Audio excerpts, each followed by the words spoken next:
Hare Krishna. Somebody can please lead the invocation prayers. Hare Krishna Prabhu, can I? Good. Om Ajnanatirimandasya Jnananjana-shalakaya Chakshuramitam Yene Tasmai Shri Guruve Namah Shri Chaitanya Manobishtam Stapitanam Yane Bhutale Swayam Rupa Kadamaham Dadati Swayam Padantikam Vandeham Shri Guru Shri Yutapada Kamalam Shri Guru Vaishnavacha Shri Rupam Sagrajantam Sahagana Raghunantam Vitam Tam Sajiva Sadvitam Savadutam Parijanam Sahitam Krishna Chaitanya Divyam Shri Radha Krishna Pada Sahagana Lalita Shri Vishakavitam Cha He Krishna Karuna Sindhu Dinabandhu Jagatpate Gopisa Gopika Kanta Radha Kanta Namastute Tapta Kanchana Gaurangi Radhe Vrindavaneshwari Vishabhanu Sutta Devi Pranami Hari Priye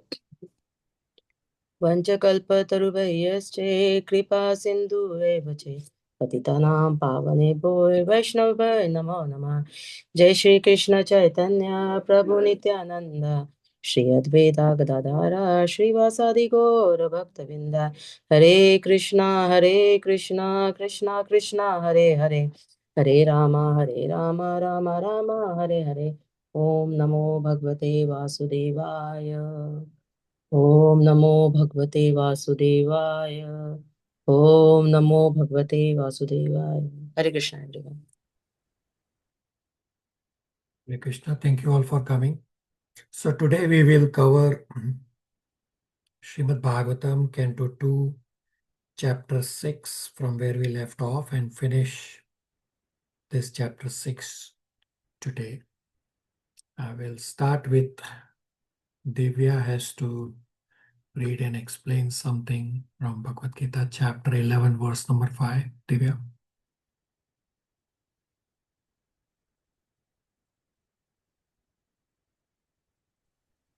Hare Krishna. So, chapter 11, 11.5, the translation, I'll read that. It says, the Supreme Personality of Godhead said, My dear Arjuna, O son of Pritha, now see now my opulences, hundreds of thousands of varied, divine, and multicolored forms. Prabhuji, you just want me to read the purport or explain in my own words? Both. Okay. So the purport, so this chapter talks about the universal form. As per Prabhupada's purport, he has said, Arjuna wanted to see Krishna in his universal form, which although a transcendental form is just manifested for the cosmic manifestation and is therefore subject to the temporary time of this material nature.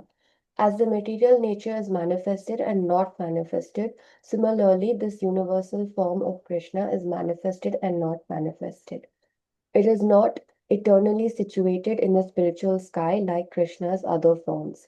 As far as the devotee is concerned, he is not eager to see the universal form, but because Arjuna wanted to see Krishna in this way, Krishna reveals this form. The universal form is not possible to be seen by any ordinary man. Krishna must give one the power to see it. So just summarizing from this and our discussion in the last class, Lord Krishna's universal form is created for the material universe. So each material universe he's creating, there's a universal form associated with it. And because this form is connected to the material universe, it it it exists and it appears and disappears with the duration of that material universe. But because it is the Lord's form, it is still transcendental in nature. So it is a transcendental form, but it is a temporary form connected with the material world, and it does not exist like all his other forms in the spiritual world. There's no Vaikuntha planet for this universal form. Prabhuji, this is my understanding. Okay, very good. Everybody clear that what we were discussing last time, that the universal form is transcendental. Just it is not eternal. The universal form also annihilates when material universes also annihilate. Everybody on the same page?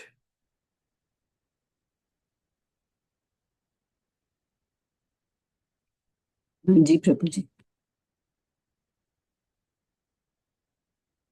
So we have inquiry. So there's only one inquiry, and Divya is also going to answer this. Divya, you can read the question and then answer. Hare Krishna, everyone. So I first heard the answer to this question from Prabhuji himself during service. So I'm just repeating what he shared with me.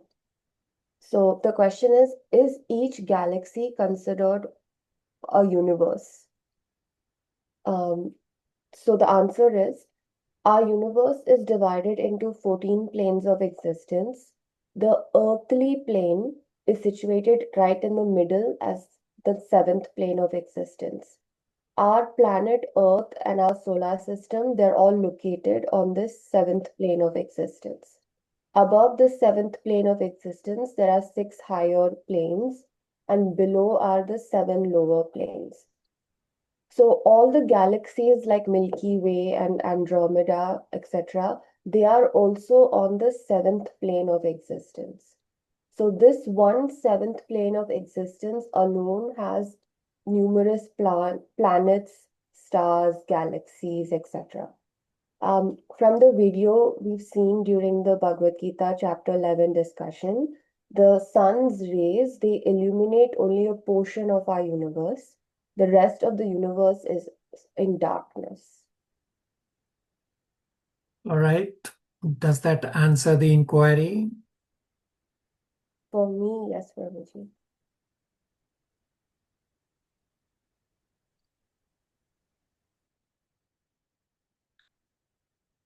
All right. You have 2 slides for striking points, which is slide number 1. Take a snapshot.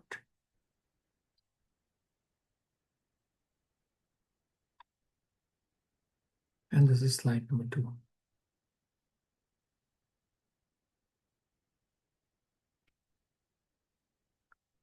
Any questions, comments, realizations before we continue?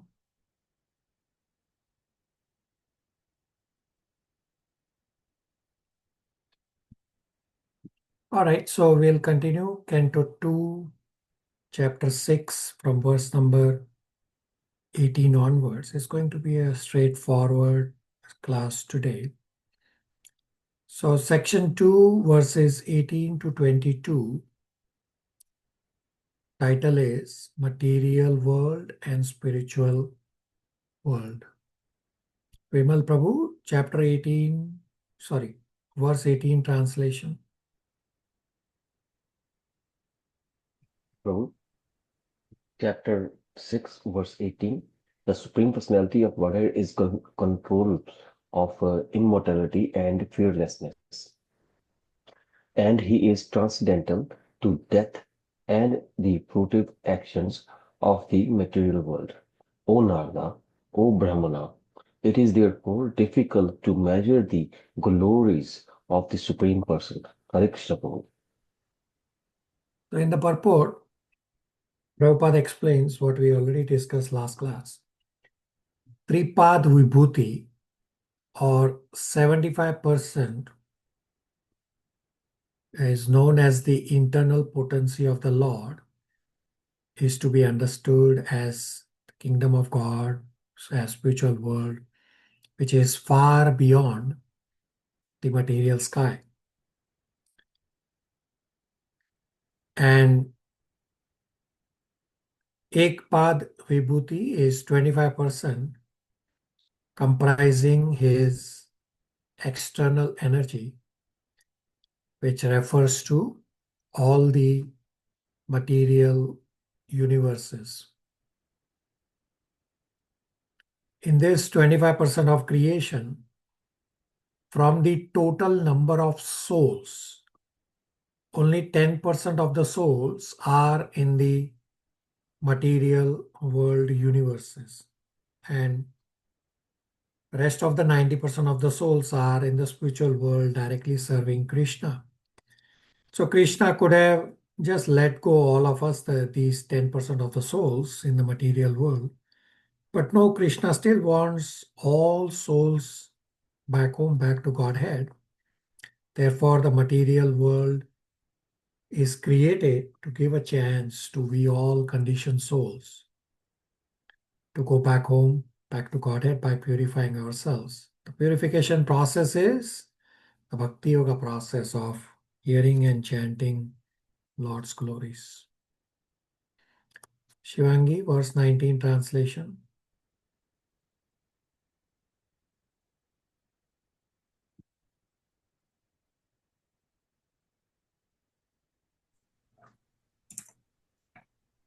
Hare Krishna, the Supreme Personality of Godhead is to be known as the supreme reservoir of all material opulences by the 1/4 of his energy in which all the living entities exist. Deathlessness, fearlessness, and freedom from the anxieties of old age and disease exist in the kingdom of God, which is beyond the 3 higher planetary systems and beyond the material coverings. Hare Krishna. So, the first part of the verse talks about Ekpat Vibhuti, which is material world. And Supreme Personality of Godhead is the supreme reservoir of all material opulences, means the material world also. And then deathlessness, fearlessness, and no anxieties. That is referring to Tripad Vibhuti, which is spiritual world, which is beyond the material universes. In the purport, Prabhupada explains Samvit, Sandhini, and Ladini Shaktis. So just as in the material world, we have the 3 modes of material nature, similarly, in the spiritual world also, there are these 3 modes of spiritual nature, which are this Samvit, Sandhini, and Ladini Shaktis. Shivangi, paragraph number 1, if you want to read 19.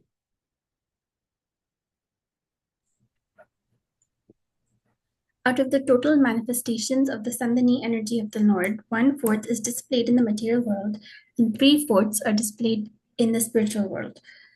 The Lord's energy is divided into 3 component parts, namely Sandhini, Samvit, and Aladini. In other words, he is the full manifestation of existence, knowledge, and bliss.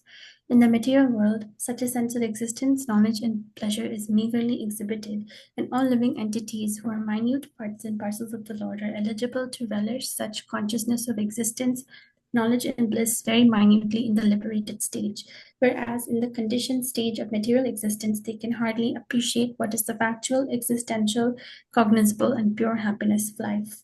The liberated souls who exist in far greater numerical strength than those souls in the material world can factually experience the potency of the above-mentioned Sandhini, Samvit, and Aladini Shaktis of the Lord in the matter of deathlessness, fearlessness, and freedom from old age and disease.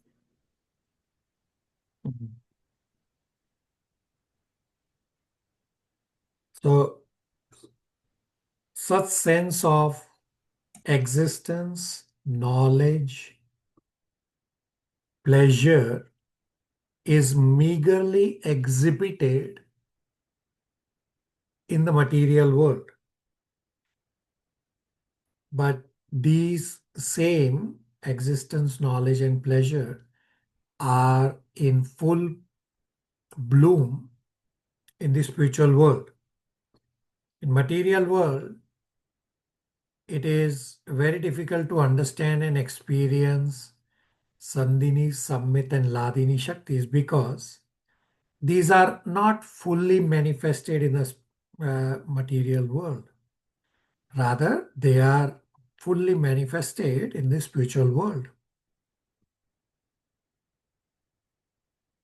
When one is liberated, then one can experience these Sandhini, Samvit, and Ladini potencies. So deathless is Sandhini. fearlessness is samvit, or which is also coming from knowledge. So fear, samvit also is the knowledge. Because once you have knowledge of Supreme Personality of Godhead, you will be fearless. And Ladini is the bliss or the enjoying potency. So no old age, no disease, no miserable condition. That is the Ladini potency or the enjoying potency. Everybody with me? Questions, comments, realizations? Shivangi? So, Prabhuji, when it says that it's the Samvit energy, no, you said one of the three is exhibited in the material world, right? Is that where you get the three modes of material nature? These three are not manifested in the material world. You can only experience a little bit of these things, and that too when you are purified. But these three, Sandhini, Sammit, and Ladini, are energies or potencies of the internal energy. They are not manifested in the material world. They are fully manifested in the spiritual world. The three modes of material nature are products of Prakriti or material energy. And they are three modes of material nature are different than the Sandhini, Samvit, and Ladini Shaktis. So just as we have the three modes of material nature, goodness, passion, and ignorance. Mhm. Similarly, in spiritual world are also three modes, which are Sandhini, Sammit, and Ladini. Shivangi. Okay, thank you, Prabhuji. Hare Krishna Prabhu. Hare Krishna. So Ladini energy is the eternal energy of Radharani, right? Yeah, so she gives the pleasure to Krishna. So she is in charge of Ladini, means the pleasure-giving potency. Hare. Okay. Hare Krishna Prabhuji. Prabhuji, we are talking about these knowledges in the spiritual world, right? Not in this Correct. material world. Correct. So So Prabhuji, the section is the comparison between material and spiritual world. So Krishna started, or Sukadeva Goswami started by explaining Tripad Vibhuti, which is spiritual world, and Ekpad Vibhuti, which is material world. And that's the comparison being done here. Prabhuji, my question was, what is this experience of deathlessness? Because there is no death of spirit anyway. So how do you experience this in the spiritual world? Yeah, so that is the state that there is no death in the spiritual world. Therefore, you are continuously existing. So that's the Sandhini existence. You have permanent existence. That's what is it. You're not experiencing death, but the fact that there is no death is representing as eternal existence, and that is because of the Sandhini Shakti. Okay. Ji Prabhuji, thank you. Hare Krishna Prabhu. Hare Krishna. So just Pragya Mataji's question means when we go to the spiritual world, we as a soul, we get a body there, right? As a spiritual body. Correct. So that body doesn't has a death. Correct. Okay. Hare Krishna. So understand what is death. In Srimad Bhagavatam, should be in Canto 3, the word death is described. What do you mean by death? And Bhagavatam describes that when the soul leaves the body, means the soul leaves the material body, and the body stops acting based on the karmic reactions, that's what is called as death. that the soul leaving the body. But in the spiritual world, the soul and the spiritual body is one and the same. Just as here we have the material body as a covering on top of the soul, just as we put on a shirt or jacket or whatever. But in the spiritual world, there is no such thing as covering on top of the soul. The soul and the spiritual body are one and the same. Therefore, there is no such thing as death. Archana, everybody? Yes. Prabhuji, just wanted to understand this spiritual body that Archana Mataji was saying. I mean, that body, we conceive body as a head, leg, abdomen, It's the hands. spiritual. Is it so? It's identical. Yeah, the spiritual body is identical to how we have our human body. Just that it is spiritual. It is not made out of material energy. So we have discussed at great length about creation, that how our body is made out of these various elements coming out of material nature, and therefore this is all temporary. So the form, look of the spiritual body is very much similar to the human body that we have. It's just that it is spiritual. Now understand, when I say human body, so there are birds also in the spiritual world. So they also have spiritual body, just in a bird body. But that also is still spiritual. Okay. Okay, Prabhuji. So animal form like cows and birds, they are also there. Correct. Okay. Thank you. But they don't have, Prabhuji, that 8 million forms. So 8.4. Bhagavatam does not describe how many forms are there. It should be 8.4 or more. It does. At least I have not read that how many forms are there in the spiritual world. What Bhagavatam describes is that in spiritual world, everything is conscious, including stones. They are also conscious. So it does not matter what form one has in the spiritual world. They are all conscious and they are constantly singing the glories of the Lord. In Srimad Bhagavatam, Canto 3, it goes on to describe that the birds or cuckoos, they generally have a sweet voice. And the bees generally don't have a sweet. They are like zzz. They don't do any, like it's not very sweet. But in the spiritual world, the bees are also singing the glories of the Lord. And then these birds, the cuckoos, they stop chirping.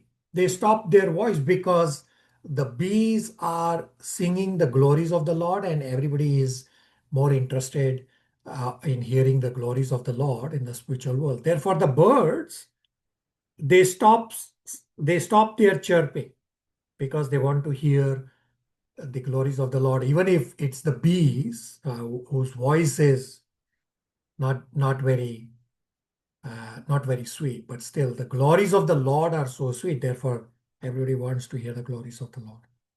Okay. Thank you, Prabhuji.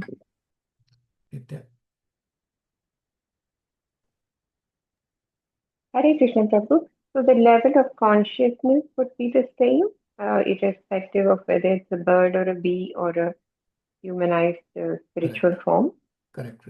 Consciousness is identical. They are all liberated. So one would be based on, when we acquire a spiritual form. So also then there are degrees depending on our level of devotional service that we would be in the form of a bee, or it really doesn't matter. It does not matter. Thank you, Prabhu. In verse number 20, Prabhupada describes the root cause of material existence is sex desire. Pragya, verse number 20, translation and paragraph number 1.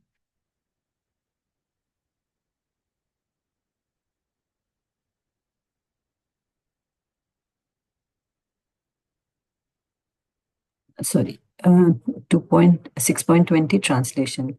The spiritual world, which consists of 3/4 of the Lord's energy, is situated beyond this material world, and it is especially meant for those who will never be reborn. Others who are attached to the family life and who do not strictly follow celibacy vows must live within the 3 material worlds. Prabhuji, second paragraph? First paragraph. Sorry. The climax of the system of Varnashram Dharma and Sanatan Dharma is clearly expressed here in this particular verse of Srimad Bhagavatam. The highest benefit that can be awarded to a human being is to train him to be detached from his sex life, particularly because it is only due to sex indulgence that the conditioned life of material existence continues birth after birth. Human civilization in which there is no control of sex life is fourth-class civilization because such an atmosphere, there is no liberation of the soul encaged in the material body. Birth, death, old age, and disease are related to the material body, and they have nothing to do with the spirit soul. But as long as the bodily attachment for sensual enjoyment is encouraged, the individual spirit soul is forced to continue the repetition of birth, death on account of material body, which is compared to garments subjected to the law of deterioration. Haribol. Prabhupada says the climax of Varnashram and Sanatan Dharma is to get out of sex desire, because sex life continues material existence. Mayank Prabhu, 21, 22 translations are straightforward.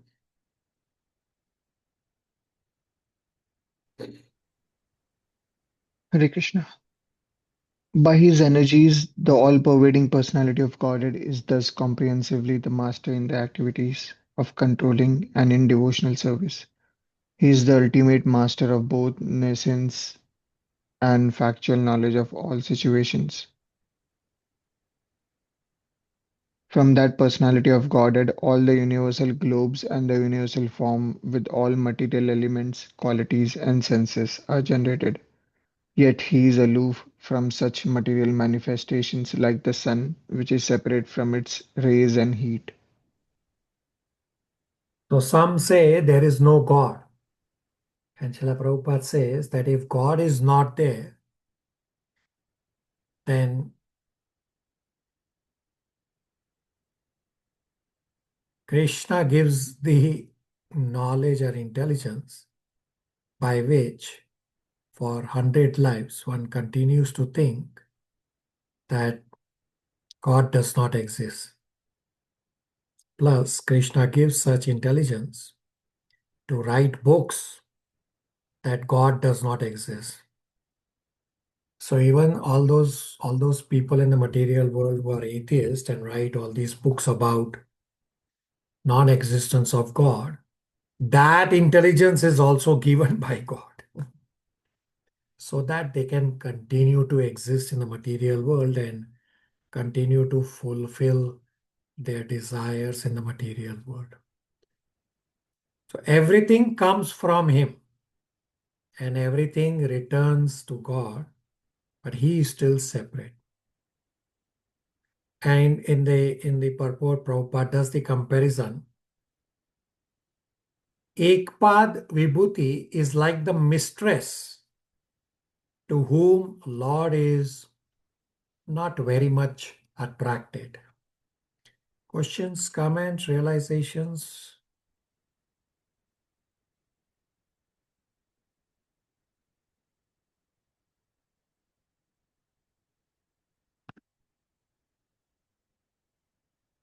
So far in this chapter, we have discussed that universal form is explained in different dimensions of our experiences of this material world. Example, how planetary systems, then Brahmanas, Kshatriyas, etc., how different people form the different parts of the universal form. So everything we see in the material manifestation is compared to part of the body of universal form, and then We just discussed the comparison of spiritual and material world, that all material world is perverted variegatedness of what originally exists in the spiritual world. Everything in the spiritual world is without perversion.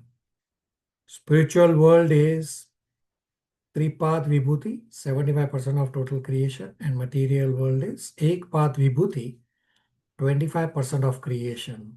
Material energy is the mistress. It's like the mistress to whom, or for the Lord, the mistress is not very attractive. Part 3 is verses 23 to 30. The title is Lord is the Material Cause. In this part 3, Brahmaji is explaining that I, Brahmaji, I am also manifested from the Supreme Lord. And I, Brahmaji, wanted to do sacrifice.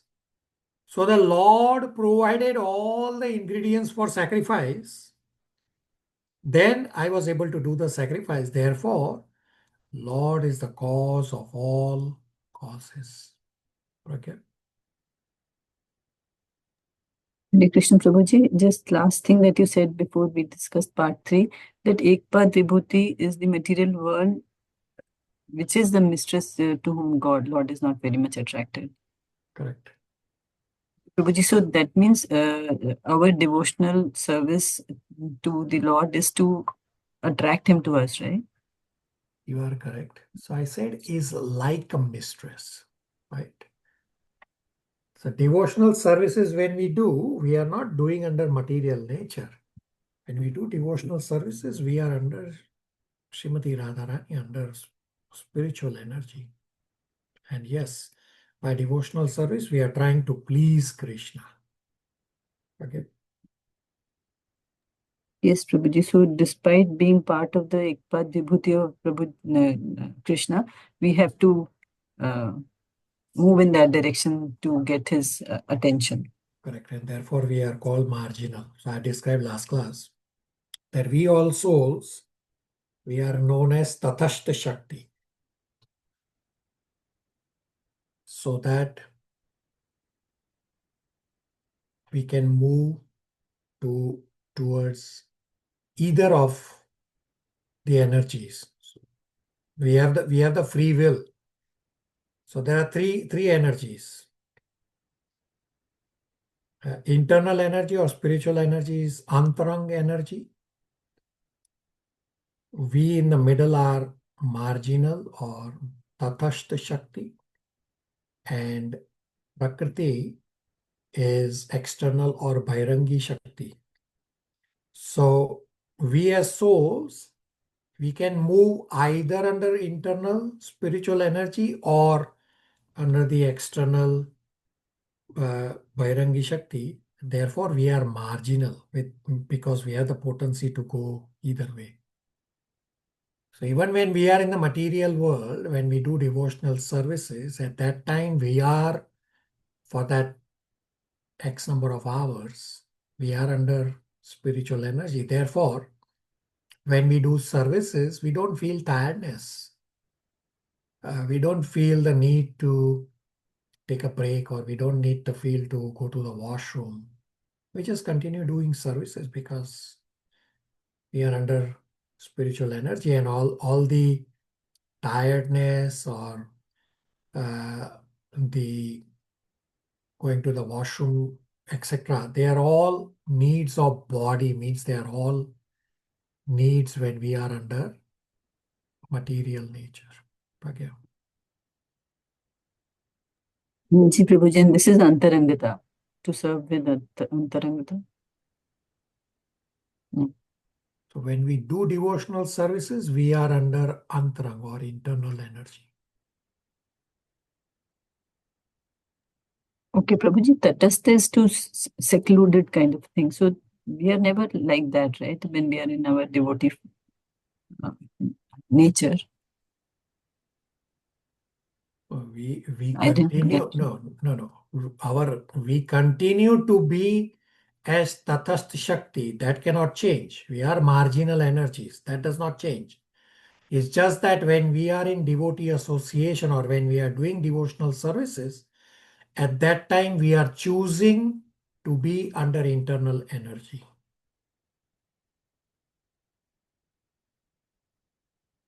Okay, Prabhuji, thank you. So Antarang, Tatastha and Prakriti or Bahirangi Shakti that you mentioned is the Shakti of Lord, and we Yeah. are in that faith, under that spell. Which spell? The Shakti of Lord, under the spell of his Shakti. We are always his energy. It's not under, we are Okay. not under a spell for the time being. No, we are eternally Tathastha Shakti. We are eternally marginal energies as soul. We choose either to be under the control of internal spiritual energy or under the control of external Bairangi energy. Okay, Prabhuji, thank you. Hare Krishna, Prabhu. But we experience such a constant struggle, right? Even with our free will, it's still an overwhelming struggle between the external and internal energy, correct? The struggle is when we are under external energy. The struggle is when we forget our original nature as Nitya Krishna Das. That's why, and that's when the struggle happens. A clarification, Prabhu, even when we are like now we are committed, we accept, that everything, like we are part and parcel of God, we're engaged in devotion, so we accept it without any doubts or anything. But still, Maya is so overwhelming, right? It's not that. So we discussed last time about conviction. So you tell me whether Nitya's words that I am committed, is it verbal conviction or is it an actual conviction? Nitya, you can also tell me, is your conviction verbal or is your conviction actual conviction? That's right, Prabhu. It sounds verbal. If I'm not converting it to action, Correct. Exactly. That's exactly what we discussed last time. If you are convinced that Krishna is the Supreme Personality of Godhead and I am eternal servant of Krishna, then what is stopping you from taking initiation? Because you still have that enjoying mentality. Therefore, your conviction is verbal. Rest of you?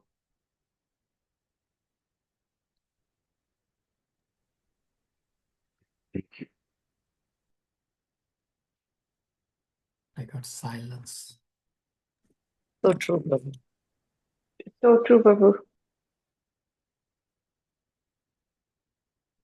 That's exactly what we discussed last time, right? Go and refresh your notes from our last class for verse number 7. We discussed about conviction, that if my conviction is not supported by my actions, then my conviction is lacking. My conviction is simply verbal, or my conviction is just an imagination.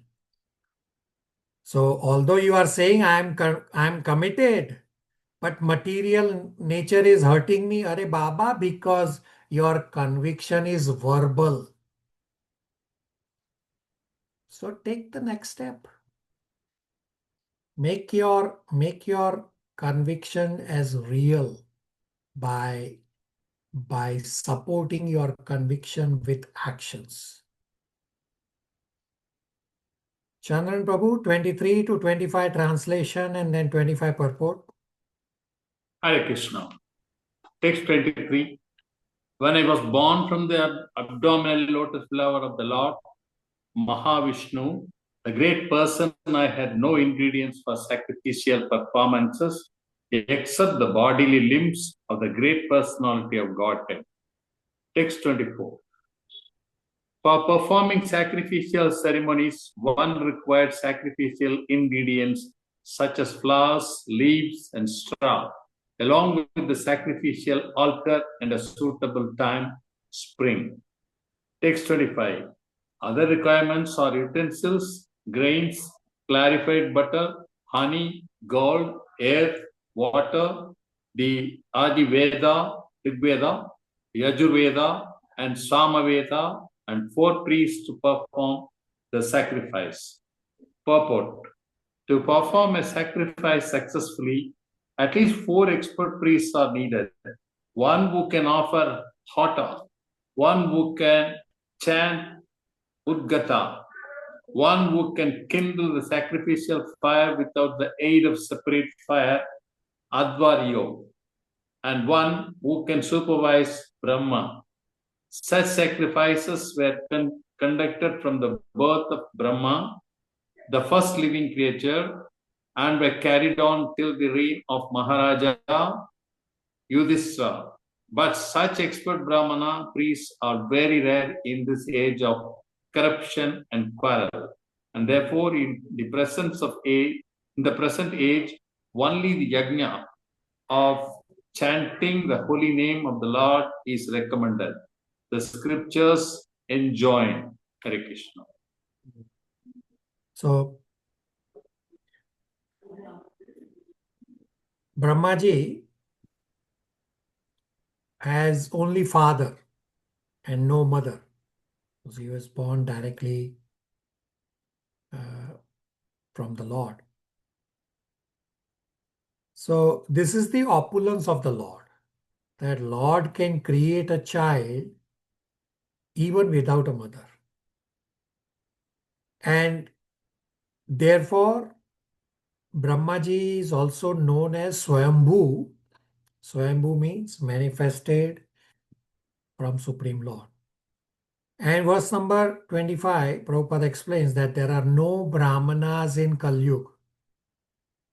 Therefore, in India specifically, all those so-called Brahmanas doing yagyas, well, that yagya has no meaning. And if you actually see through those Brahmanas in the name of yagya, they are actually running a business that they will say, well, as part of the yagya, you are supposed to give me X amount of money or what, so many other things that they demand. That is not Brahmana. They are running a business in the name of spirituality. Therefore, there are no Brahmanas in Kali Yuga. In Kali Yuga, the only sacrifice is Sankirtana Yagya, chanting the Hare Krishna Mahamantra. Questions, comments, realizations?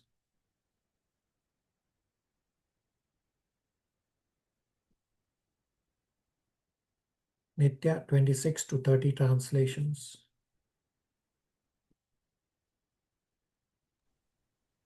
Yes, Prabhu. Text 26. Other necessities, including invoking the different names of the demigods by specific hymns and vows of recompense in accordance with the particular scripture for specific purposes and by specific processes. Text 27. Thus I had to arrange all these necessary ingredients and paraphernalia of sacrifice from the personal bodily parts of the Supreme of the personality of Godhead. By invocation of the demigod's names, the ultimate goal Vishnu was gradually attained, and thus compensation and ultimate offerings were complete. 28. Thus I created the ingredients and paraphernalia for offering sacrifice out of the parts of the body of the Supreme Lord, the enjoyer of the sacrifice, and I performed the sacrifice to satisfy the Lord. Text 29. My dear son, thereafter your 9 brothers, who are the masters of living creatures, perform the sacrifice and proper rituals to satisfy both the manifested and non-manifested personalities. Text 30. Thereafter, the Manus, the fathers of mankind, the great sages, the forefathers, the learned scholars, the Daityas, and the mankind perform sacrifices meant to please the Supreme Lord.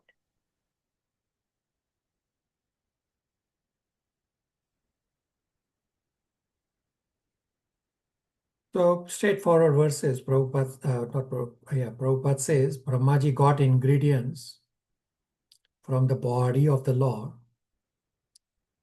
and the ultimate enjoyer is still Supreme Lord. So you are taking ingredients from the Lord and you are offering to the Lord to satisfy the Lord. And this is explained with an analogy that, say, sometimes you must have noticed or seen or done by yourself that when somebody is at a river, say Ganges River, and they are trying to do some ritual which requires water. So people take water from the Ganges and then they offer the same water to Ganges. So that's exactly how the point is described, that the ingredients came from the Lord and they were offered to the Lord for the satisfaction of the Lord. And Prabhupada, in verse 29, Prabhupada quotes the peace formula. Anybody remember what's the peace formula verse from Bhagavad Gita? 5.229, Prabhu. Okay, very good. You have memorized. Anybody wants to recite?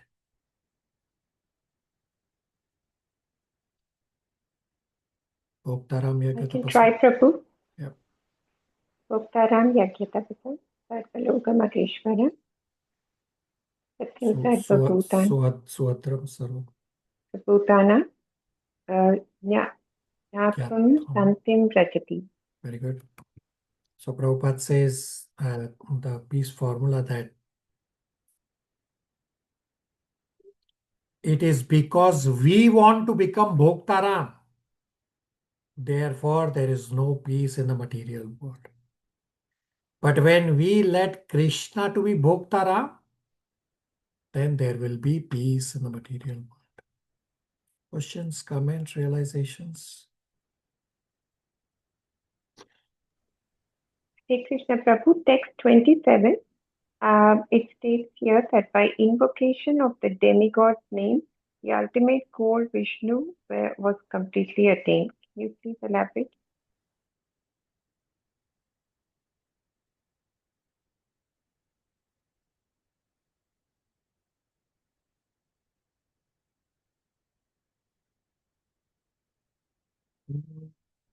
I'll have to park this question and see. Let me read here.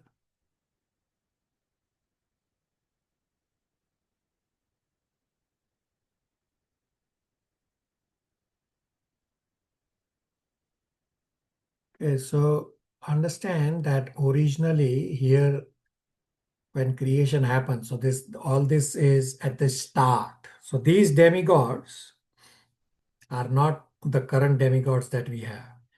These demigods are part of original creation created by the Lord as part of Sarga, and he's using their names as invocation, because till now nothing is created. Only all these ingredients are created, and as part of creation, these 10 original demigods are also created, and then Brahmaji is created. Nothing else is there so far.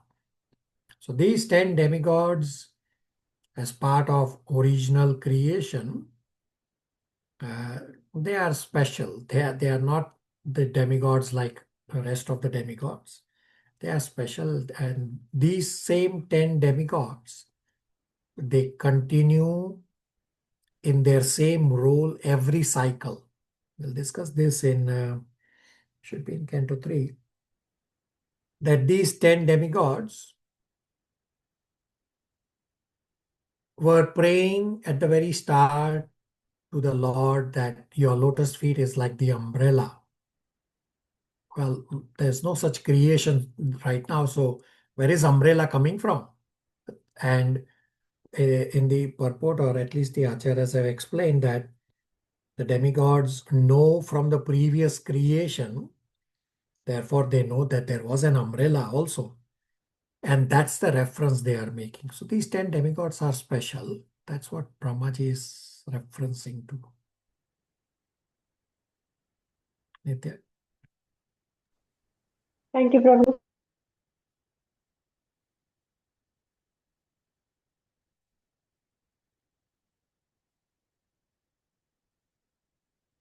All right, part 4 is verses 31 to 33. Title is Lord Narayan Empowers Brahmaji.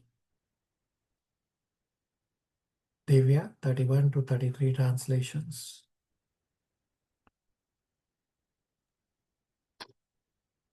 Hare Krishna, text 31. All the material manifestations of the universe are therefore situated in his powerful material energies, which he accepts self-sufficiently, although he is eternally without affinity for the material modes. Text 32. By his will, I create, Lord Shiva destroys, and he himself in his eternal form as the personality of Godhead maintains everything. He is the powerful controller of these three energies. Text 33. My dear son, whatever you inquired from me, I have thus explained unto you, and you must know for certain that whatever there is, either as a cause or as effect, both in the material and spiritual worlds, is dependent on the Supreme Personality of Godhead.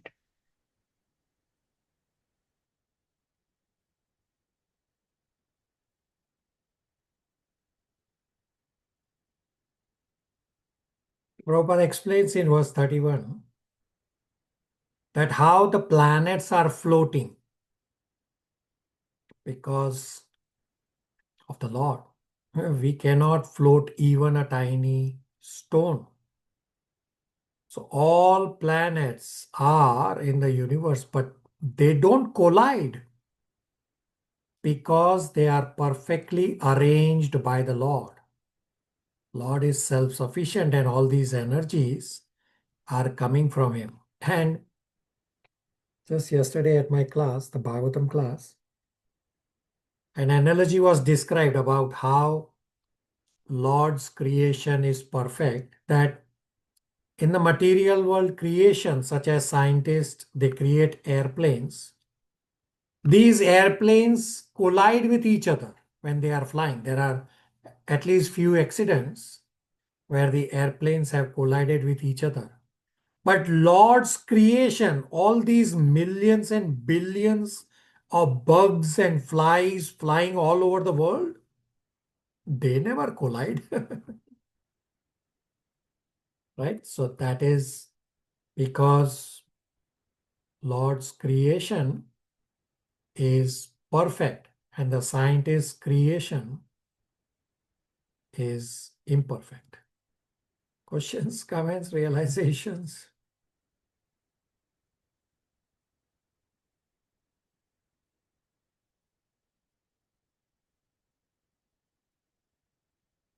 In verse number 32, Prabhupada explains that Brahmaji is empowered by the Lord.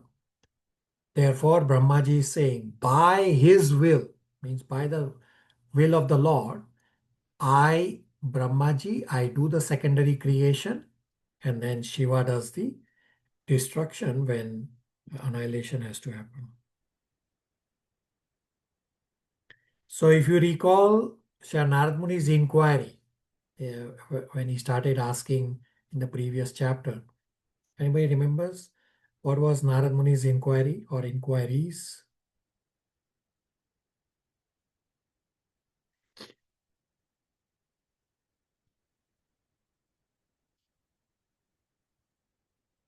So Narad Muni's inquiry was, one of the inquiry was, is there someone superior to you, Brahmaji?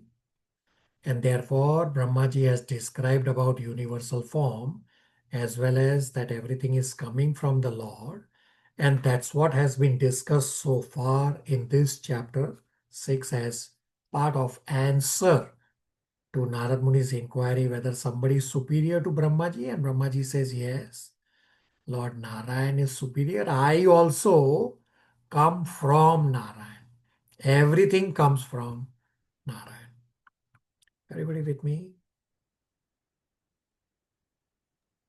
Ji Prabhuji. So now part 5 is verses 34 to 38. Title is Brahmaji glorifies the Lord. Plus he states that the Lord's remains not fully knowable.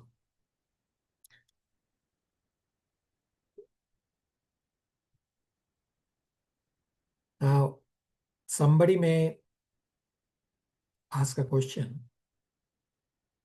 that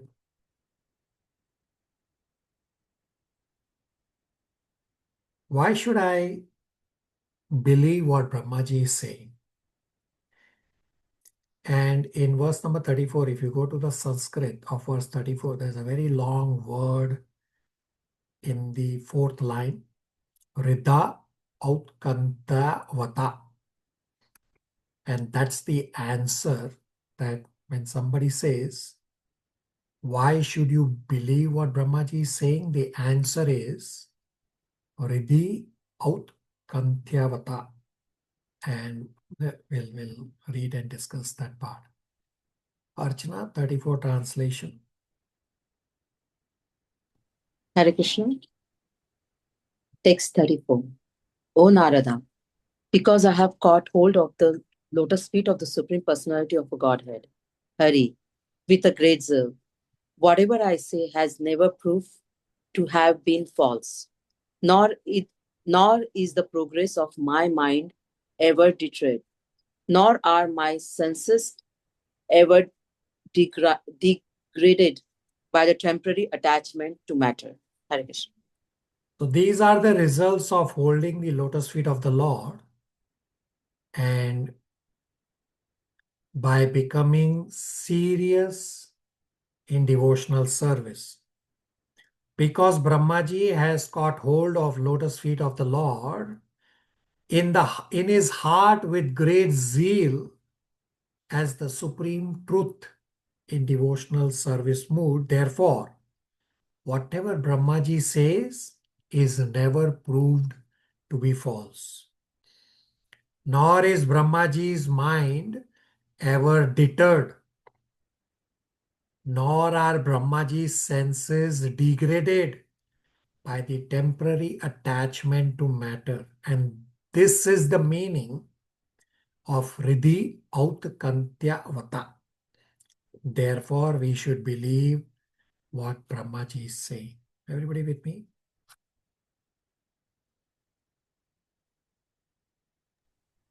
Yes. And now Brahmaji will describe that Lord is not knowable, but only by pure devotional service can one know the Lord. Archana 35 translation and purport paragraph 1. Hare Krishna. Text 35. Although I'm known as the great Brahma, perfect in the reciprocal succession of Vedic wisdom, and although I have undergone all austerity and am an expert in a mystic power and a self-realization, and although I'm recognized as such by the great forefather for the living entity, who offer me respect, obeisances, still I cannot understand him, the Lord, the very source of my birth. Purport.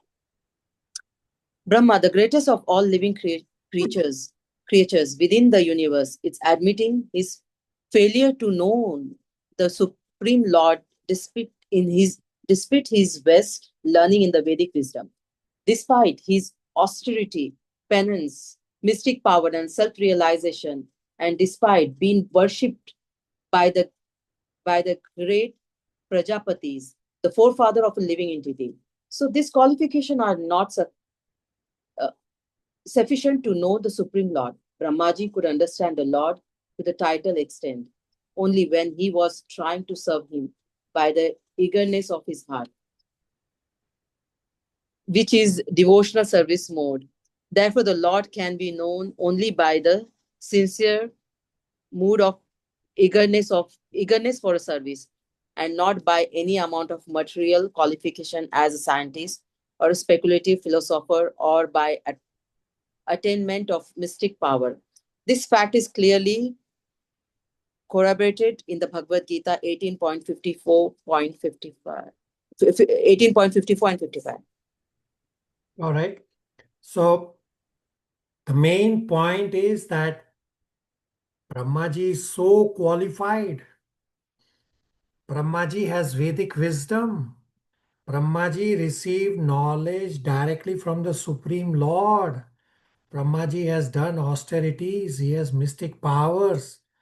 Brahmaji's entire body is largely made out of intelligence. Still, all these are not enough to understand the Supreme Lord. It is very difficult to know the Supreme Lord because he is unlimited. And therefore, Prabhupada quotes 18.54-55 that only by pure devotional service one can know the Lord. Of course, this mentioned many places, not just here. And the solution is described in the next verse. Solution is just surrender to the Lord. Divya 36 translation.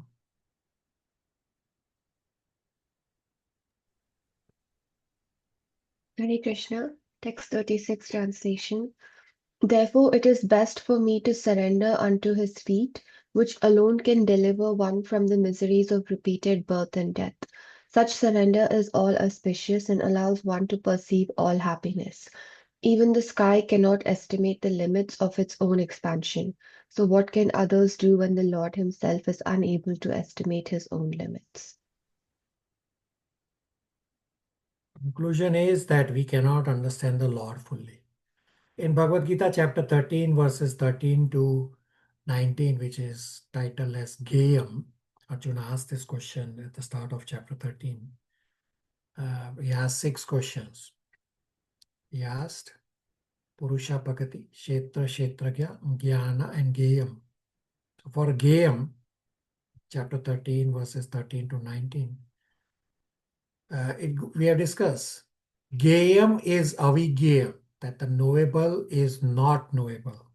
The same point Brahmaji is explaining here. That the conclusion is that we cannot understand the Lord fully. And hence the conclusion is to just surrender to the Lord. And by this surrender, we can deliver ourselves. Krishna also says in Bhagavad Gita, what is the need to understand all these opulences? Because with just one fragment of mind, I maintain all these universes. He says this towards the end of chapter 10, around 41, 40, 41, 42 verses. So what is the need to study all this? Is to understand the greatness of the Lord, so that we may have some estimation of the Lord. And the estimation is that he is unlimited. In the purport, Prabhupada mentions, one should not spoil the human life. We spoil the human life by our concocted happiness, by increasing artificial material needs, by economic development. All these are not required. Scientists, they think by economic development, we can have better life. Example, with mobile, with internet. But if we analyze, actually quality of life has degraded. There is no relationship. People have no time. All are so busy. And busy for what? No one knows. If you look around, everybody is attached to their phone like a magnet. I will tell you that many times when I drive to my workplace and I enter into the parking garage under the building. So when I'm making that turn into the uh, pathway that leads down to the garage, there is a walkway between the road and where I'm entering. There are people walking on that pathway and they are looking down on their phone. And I many times honk. Are Baba, what you are doing? I'm driving and you are walking without looking up. Can you please put your phone down? And scientists think all this economic development is making life better. It's not making life better. It's actually degrading the life. There's no relationship. And these smartphones, they are actually not smartphones. They are so-called smartphones. Everybody, you agree, disagree, questions, comments, realizations? Prabhuji, I'm just having small realization. If this technology was not there, internet, this connectivity, mobile phones, how would we have got the opportunity to relish all this? At least to me, it came only through technology. I did not have the physical access. I may not have got it. It was So, only this technology. so it's okay to use the technology in Krishna's service. And if you all recall, many of us, I used to do the class from the temple in person. You would have attended classes at your local ISKCON center. Yes, because of COVID, we got connected via internet. That's an advantage, no doubt about it, because we are using the technology in Krishna's service. But all those who are using the technology for themselves, that's the point Prabhupada is making here, that all this technology is not making life better, is actually degrading. So Pragya, don't think that you got connected because of technology. You would have attended local classes, and I'm not speaking anything different. I'm speaking the same subject matter. In Bhagavatam, somebody else would have spoken the same, you would have heard the same thing from somebody else. And it's not somebody else. It's Krishna giving the classes. I'm not speaking. Yeah, the voice is coming from me, or whosoever is giving the classes, the voice is coming from those respective devotees, but Krishna is giving the class. So every place, it's largely content is similar. Pragya, everybody. Ji, Prabhuji, but it is impossible to travel in Mumbai. To go to the nearest temple is 1 hour drive. Because your life is degraded, right? You are caught in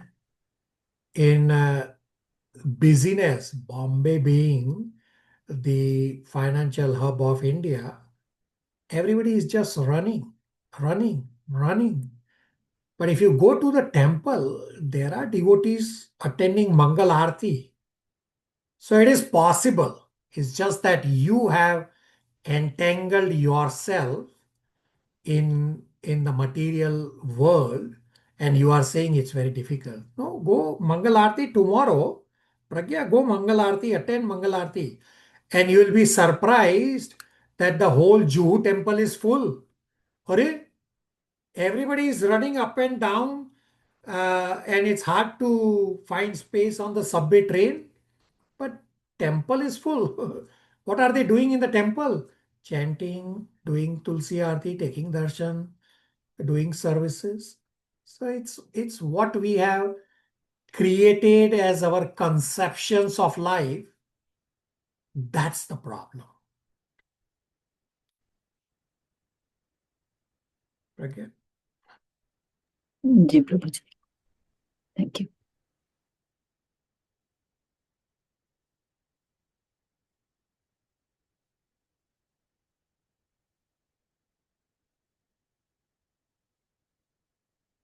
Nitya, 37 translation.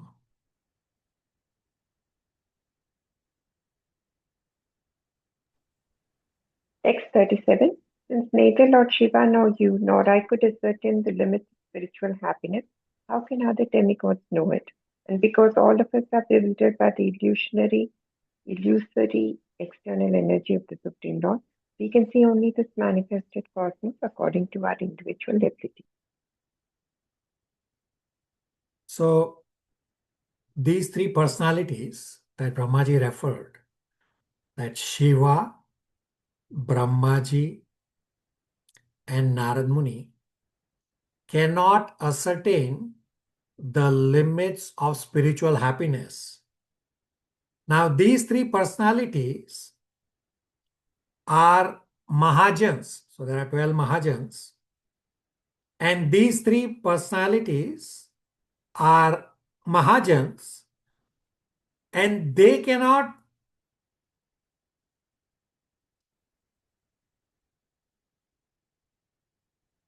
ascertain the limits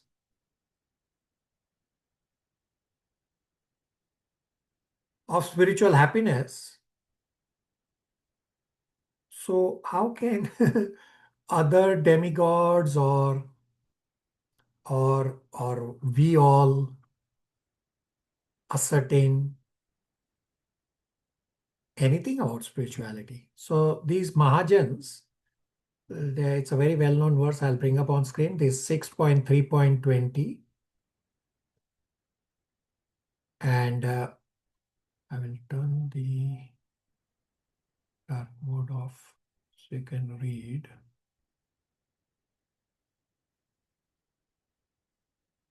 So 6.3.20 gives the 12 Mahajans. So Ambur, Narada, Sambhu, Kumara, Kapila, Manu, Pralado, Janaka, Bhishma, Pali, Vaikskri, Vayam. So these are the 12 Mahajans. Who wants to read the translation? Malti, you want to read the translation from the screen?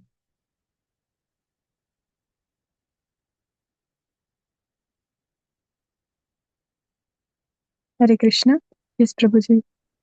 Lord Brahma, Bhagwan Narada, Lord Shiva, the four Kumaras, Lord Kapila, the son of Devotee, Swayambhuva Manu, Prahlada Maharaj, Janak Maharaj, Gandhar, grandfather Bhishma, Bali Maharaj, Sukhdeva Goswami, and myself know the real religious principle. My dear servant, the transcendental religious principle, which is known as Bhagavata Dharma, or surrender unto the Supreme Lord and love for Him, is uncontaminated by the material mode of nature. It is very confidential and difficult for ordinary human being to understand, but if by chance one fortunately understand it, he is immediately liberated, and thus he returned home back to Godhead. Hare Krishna. So this verse, Yamraj is speaking, and therefore he says, and myself. That's what he's saying here. So Mahajan means one who knows the all religious principles. So these three are Mahajans. Shiva, Brahmaji, Narad Muni, and they cannot ascertain the limits of spiritual happiness. What to speak of others? In purport, Prabhupada explains that try to follow the instructions of the great Mahajans rather than trying to be happy by material advancements. Malti, you can also read Canto 2, Chapter 6, verse 38.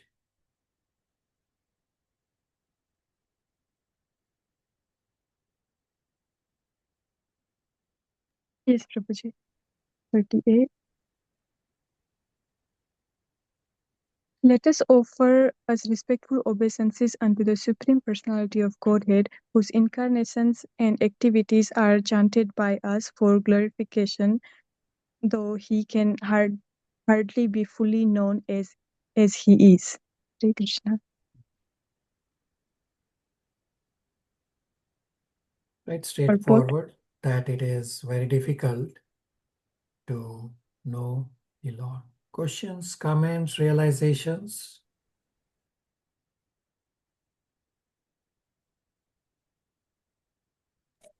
Hare Krishna Prabhu. Krishna. You must have explained this one, but still I'm not recollecting. What do you mean by Mahajan, Prabhuji? Means it's coming from spiritual, right? This Mahajan word? Yeah, Mahajan, there are only these 12 Mahajans which we read in 6.3.20. Mhm. The Mahajan means one who knows everything about spirituality. So they are all pure devotees as well as they are Mahajans. So all pure devotees are not Mahajans. Only these 12, which we discussed in 6.3.20, these 12 are Mahajans. Of course, they are pure devotees. They know everything about spirituality. Not rest of them, they don't know everything. They may know something, not everything. And one more question, Prabhu. As Lord Krishna, Narayan created Brahmaji without mother. So what about Shiva and Narad Muni? Do they have a mother too? Because Brahmaji created Shiva and Narad Muni, right? They also don't have mother, and we'll discuss this in, actually we have already discussed this in Canto 1, Chapter 5 and 6 about Narad Muni's birth is not called birth. Narad Muni's appearance is called as appearance because Narad Muni's appearance is similar to Krishna's appearance. Krishna also does not take birth, right? He appears. Similarly, if you go back and read the discussion or follow your notes for Canto 1, Chapter 5 and Chapter 6, where I've described that Narad Muni's birth is not like our birth. Narad Muni also appears.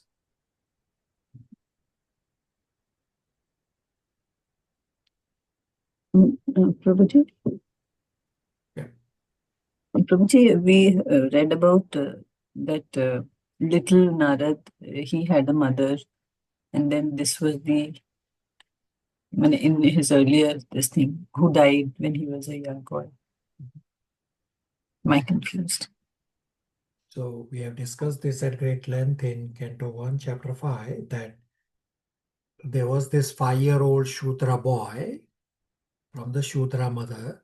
They served the Bhaktivedanta's pure devotee and initiated this 5-year-old boy. This 5-year-old boy followed all the processes and he became a pure devotee. And then the day of Brahmaji ended, it was the partial annihilation. So this 5-year-old boy is already a pure devotee. He goes into the Mahavishnu's womb together with all other souls. And when next day of Brahmaji creation happens again, all souls come out of Mahavishnu's womb, and this pure devotee, the 5-year-old boy, comes out as the pure devotee we know today as Narad Muni. So it's the second life that this 5-year-old boy became Narad Muni. That second life is special, is not considered birth, but is considered appearance. The 5-year-old boy was not Narad Muni. So I have described at great length that the entire Canto 1, Chapter 5 keeps saying Narad Muni, Narad Muni, Narad Muni, but it's not Narad Muni in that chapter. It's that 5-year-old boy, the previous life of Narad Muni. Okay. Okay, Prabhuji, thank you. Nitya.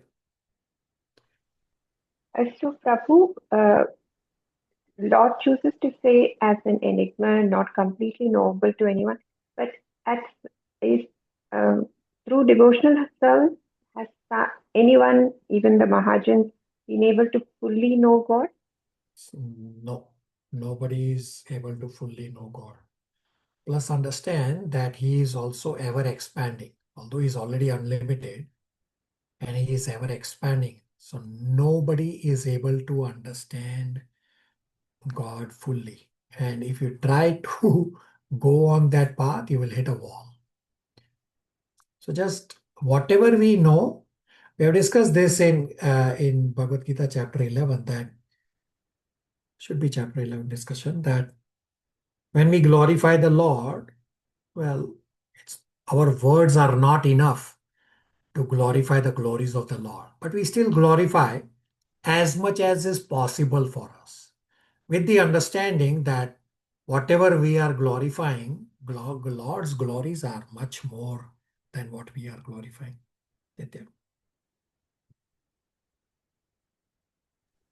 True, Prabhu. Thank you. All right, part 6 is verses 39 to 46. The title is Mahavishnu is the original creator. So Brahmaji summarizes Karnodakshay Vishnu that he is the original creator. So there is a big list of powerful entities in one of the verses that we'll soon read. But all these abilities are just a small fraction of the Lord. Of course, they are coming from the Lord, but they are just a tiny, it's so tiny we cannot even imagine. But in our contaminated state, we think, oh, these are very big abilities, but they are not. So all of you have read, whosoever wants to read 39 to 46 translations. Prabhuji, may I do that? Yeah, go ahead, Chandran Prabhu. Text 39. The Supreme Original Personality of Godhead, Lord Sri Krishna, expanding his planetary portion as Mahavishnu, the first incarnation, creates this manifested cosmos, but he is unborn. The creation, however, takes place in him, and the material substance and manifestations are himself, all himself. He maintains them for some time and absorbs them into himself again. Text 40-41. The personality of Godhead is pure, being free from all contaminations of material tinges. He is the absolute truth and the embodiment of full and perfect knowledge. He is all-pervading, without beginning or end, and without rival. O Narada, O great sage, the great thinkers can know him when completely freed from all material anchorings and when sheltered under undisturbed conditions of the senses. Otherwise, by untenable arguments, all is distorted and the Lord disappears from our sight. Text 42. Karnarna Vasyai Vishnu is the first incarnation of the Supreme Lord, and he is the master of eternal time, space, cause, and effects, mind, the elements, the material ego, the modes of nature, the senses, the universal form of the Lord, Garbhodakshayi Vishnu, and the sum total of all living beings, both moving and non-moving. Text 43 and 45. I myself, Brahma, Lord Shiva, Lord Vishnu, great generation of living beings, like Daksha and Prajapati, yourselves, Narada and the Kumaras, heavenly demigods like Indra and Chandra, the leaders of the Urloka planets, the leaders of the earthly planets, the leaders of the lower planets, the leaders of the Gandharva planets, the leaders of the Vidyartha planets, the leaders of the Charanaloka planets, the leaders of the Yakshas, Rakshas, and Uragas, the great sages, the great demons, the great atheists, and the great spacemen, as well as the dead bodies, evil spirits, satans, jinns, kusmandas, great aquatics, great beasts, and great birds, etc. In other words, anything and everything which is exceptionally possessed of power, opulence, mental and perceptual dexterity, strength, forgiveness, beauty, modesty, opulence, and breeding, whether in form or formless, may appear to be the specific truth and the form of the Lord, but actually they are not so. They are only a fragment of the transcendental potency of the Lord. Text 46. O Narada, now I shall state one after another. The transcendental incarnations of the Lord, known as Leela Avataras, hearing about their activities counteracts all foul matters accumulated in the year. These pastimes are pleasing to hear and are to be released. Therefore, they are in my heart. Hare Krishna. Thus ends the Bhaktivedanta purports of second canto, 6th chapter of Srimad Bhagavatam entitled Purusha Shukta Confirmed. But in what we read, when senses are peaceful and controlled, then it is easy to understand the Lord. Using the senses for everything outside, that will cause agitation. Rather, we should use the senses to see inside of us. And by arguments, everything is distorted. You cannot understand God. So discussing is not argument. Argument means one has come with the intention of defeating the philosophy. That is argument. Better to keep ourselves in a simple position instead of arguing. So we have discussed all of this towards the end of Bhagavad Gita chapter 7. Vad, Vivad, Apvad and Samvad. Bhagavad Gita is Samvad. Samvad means you are questioning, but that is agreeable questioning. The questioning is for understanding. Questioning is not for argument. Questioning is not for challenging. Rather, Bhagavad Gita is Samvad. It is conversation for understanding. Now, if you correlate Narad Muni's inquiries from Canto 2, Chapter 5 and the answers, I will give you the correlation. So in 2.5.2, Narad Muni asks, what is the shelter? Brahmaji gave the answer in 2.6.31 that Lord is the shelter. In 2.5.2, Narad Muni also asks, what does it depend on? And in 2.6.32, Brahmaji answered that everything is dependent on the Lord. And in 2.5.2, Narad Muni also asked how it is conserved. And Brahmaji answered in 2.6.39 that Lord creates, maintains everything. Questions, comments, realizations before I give you spiritual endeavor?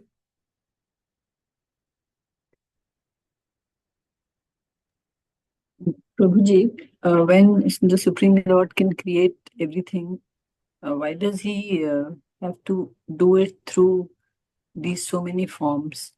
The Mahavishnu form, Karnavashai Vishnu form, Garbhodakshai Vishnu form. So the That he creation doesn't happens, creation happens through his energies. So we'll discuss this in the upcoming cantos, that Lord is the cause of all causes, but Lord is still aloof. So Dhruv Maharaj will question this in Canto 4. Well, Lord is the cause, but then he is still aloof. How do you understand this? And Swayambhuva Manu goes on to describe that Lord is the cause, that everything is happening through his energies. Lord still stays the same. So for interacting with material nature, Lord has to create his expansions that will interact with material nature for material nature to get manifested. So each of these three Vishnus, for example, they have a particular role to play for creation.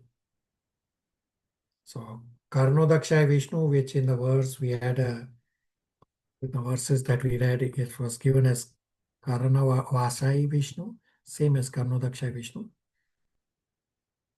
that he gives all the ingredients. Then Garbhodaksha Vishnu is the super soul of the universe. And then Shirodaksha Vishnu is directly interacting with the material nature, as well as he is the super soul within all of us. So everything is happening by the energies of the Lord. Therefore, all these expansions are happening. Okay. Ji Prabhuji, but do we actually need to know all this, or it's just an academic thing? Because Yeah. if it is So, devotion, then we do not need to know yeah, we do not these need to know all of dimensions. this. So I already described all this at the start when we started discussing why is Parikshit Maharaj asking all these questions. So I already explained that we don't need to worry about all this. But it's there in Srimad Bhagavatam, therefore we study. And when you go out on preaching, people in the material world don't know all of this. So you should know when somebody asks you. That's the only reason we are studying.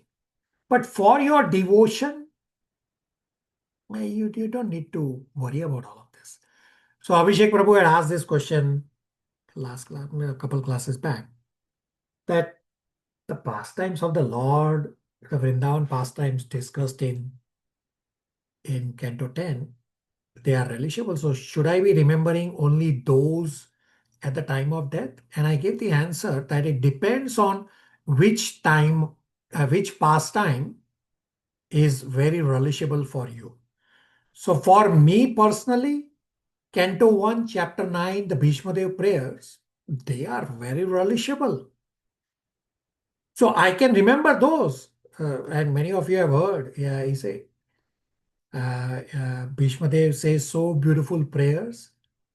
He says, Vijay Sakhe Rati Astu Me, that he is asking for Rati to Vijay Sakhe.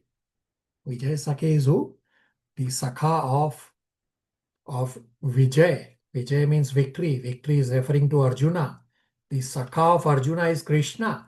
And he's asking, Vijay Sakhe Rati Astu Me. So I am bound to remember Bhishma Dev prayers towards the end of my life, because those are very relishable for me.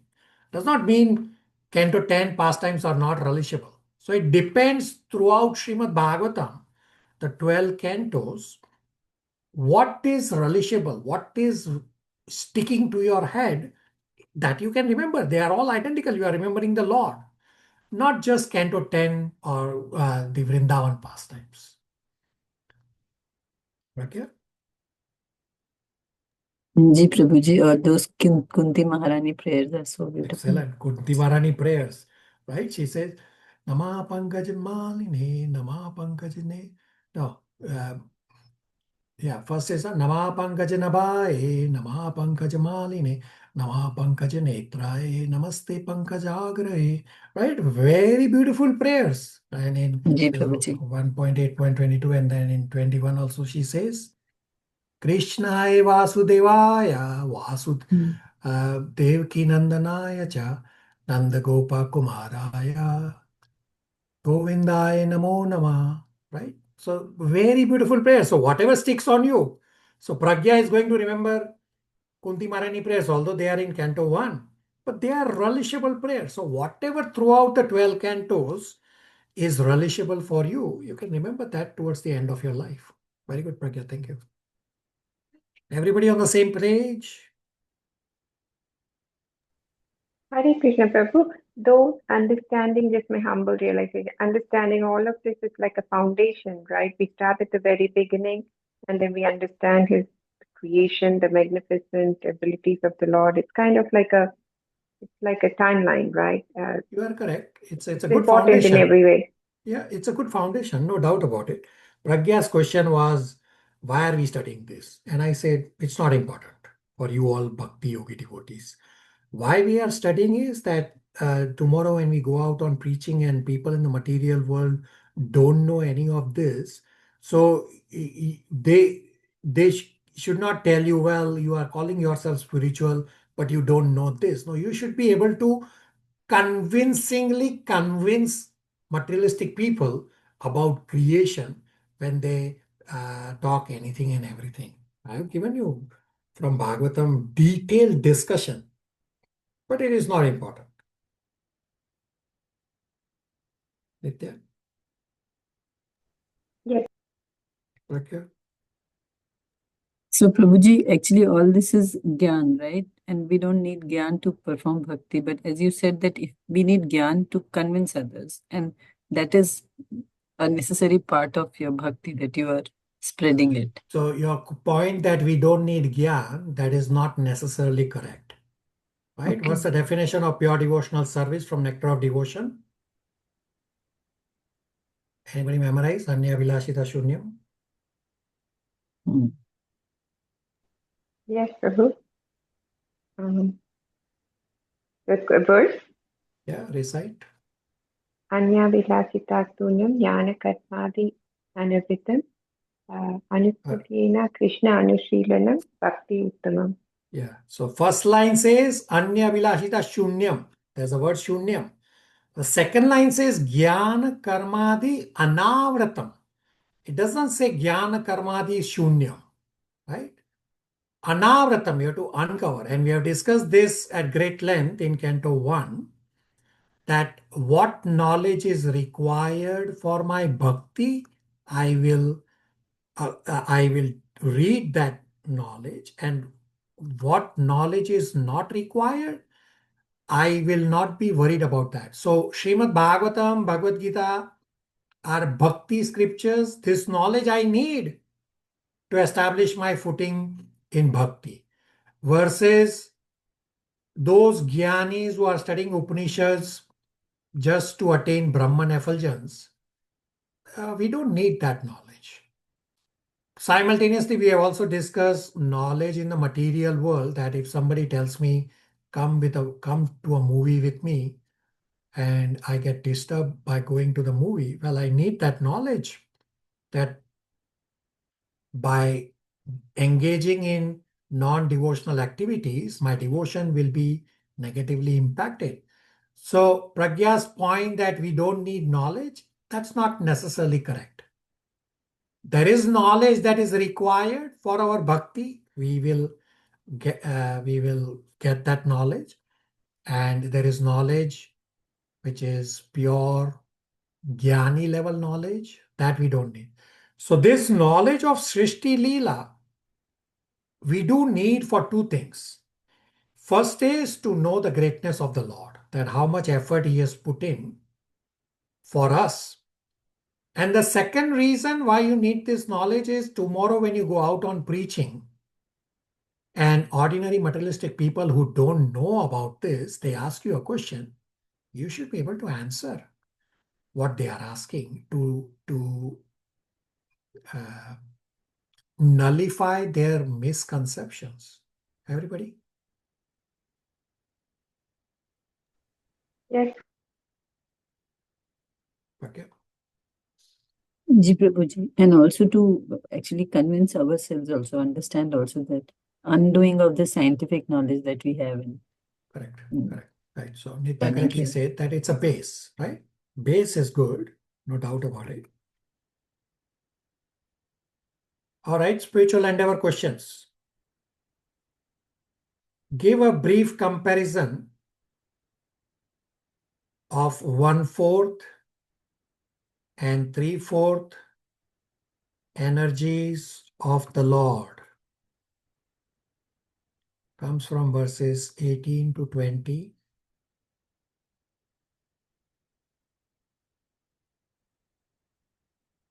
From verses 34, 35, the very big Sanskrit word that we had. Question is, what is the import of Riddhi Aukantyavata? Prabhuji, what is the what?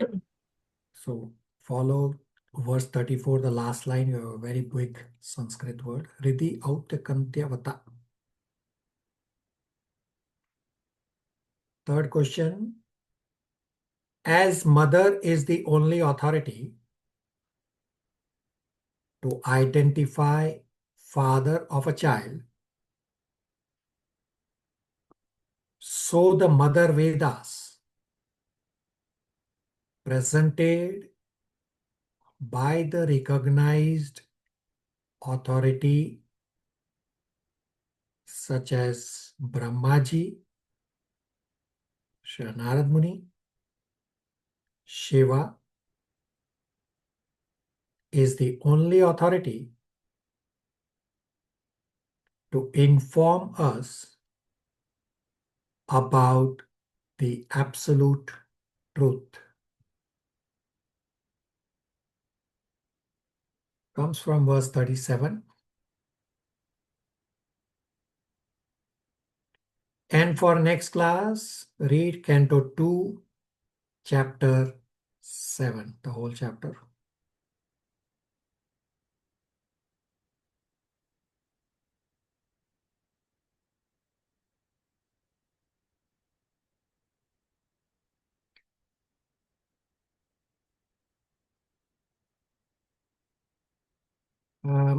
Before we end for the day, 2 points that after we finish Canto 2 in this batch, from 1st of March, we will be revising Nectar of Devotion.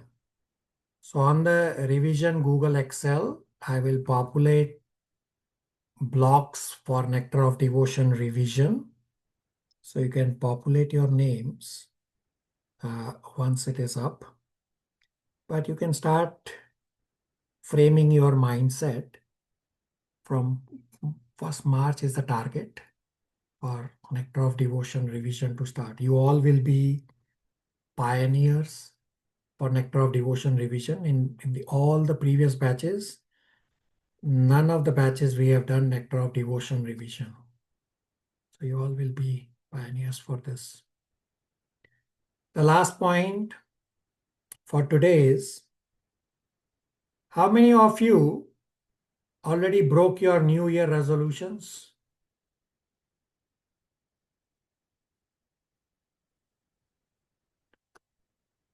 Somebody? Yes, no, silence. It's only 4 days. How many of you Not already? yet, Prabhu. Okay, very good. Rest of you are silent. Okay, tells me something. So I recommend all of you that maintain a sadhana card. The new year has just started. New year, new month.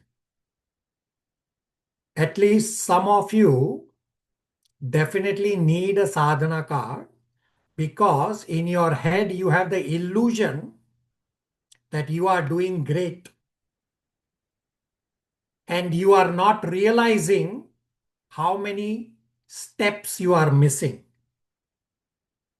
So when you maintain the sadhana card that I have created, the template, the column will color itself in red for all the steps that you miss.